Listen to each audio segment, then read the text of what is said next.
ఈ రోజైతే నా కొడుకు ఆలు పరాటా కావాలి, నాకు ఆలు పరాటా చేసి పెట్టు అని చెప్తే సర్లే నాన్న ఆలు పరాటా చేస్తానని చెప్పినానమాట. దానికి కావాల్సిండేది ఒక పాన్ పెట్టుకొని దాంట్లో జీలకర్ర, చిన్నగా కట్ చేసిన ఆనియన్స్, పచ్చిమిరపకాయలు, కరివేపాకు, కొత్తిమీర, ఉప్పు, పసుపు, కారం వేసి బాగా ఫ్రై చేసుకోవాలి.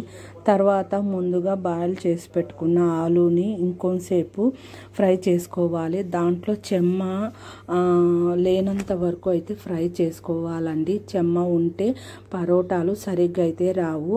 అలాగే ఒకవేళ అలాగే ఉంటే కొంచెం పొడి పిండిని అంటే గోధుమ పిండిని చెమ్మ పోయే వరకు కొంచెం కలిపి పక్కన పెట్టుకొని లడ్డూలాగా చుట్టుకొని పక్కన పెట్టుకోవాలి.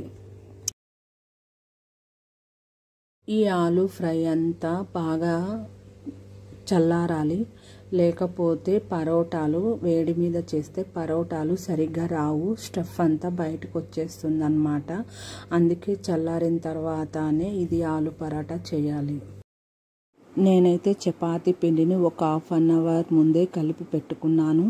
చపాతీ ముద్దలాగా పెట్టుకొని దానిని తీసుకొని చిన్న చిన్న ఉండలుగా చేసి దాంట్లో ఈ ఆలు ఫ్రైని పెట్టి చేత్తో చిన్నగా ఒక పూరి సైజులో ఒత్తుకున్నాను.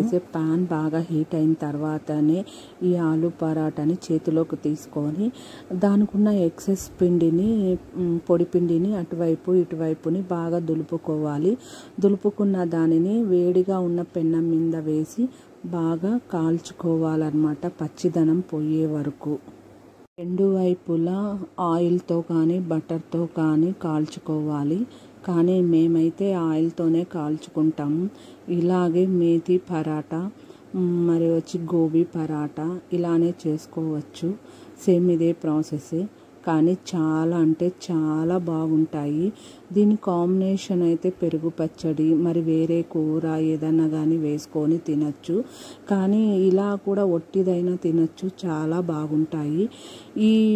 ఈ పరోటాల్లోకి స్టఫ్ అంతా బయటికి రాకోకుండా ఉండడానికి ఇంకొకసారి చెప్తున్నాను, ఈ ఆలు ఫ్రైలోకి కొంచెం పొడి పిండి వేసి లూజుగా అయితే పొడి పిండి అని బాగా వేసి ఉండలాగా. పిల్లలకైతే ఇవి చాలా అంటే చాలా బాగా నచ్చుతాయి.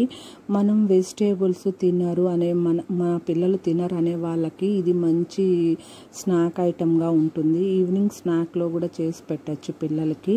కొంతమంది పిల్లలైతే తాలింపులు పంపిస్తే తాలింపు పారేసి మొత్తం ఈ చపాతీ తిని ఊరికే ఇంటికి బాక్స్ తీసుకొస్తారు. అలాంటి పిల్లలకైతే ఇది ఒక మంచి రెసిపీ అన్నమాట. మనకు అలాంటి రెసిపీస్ కోసం నా ఛానల్ని సబ్స్క్రైబ్ చేయండి. మీ విలువైన ఫీడ్బ్యాక్ని అయితే కింద కామెంట్ సెక్షన్లో కామెంట్ చేయండి.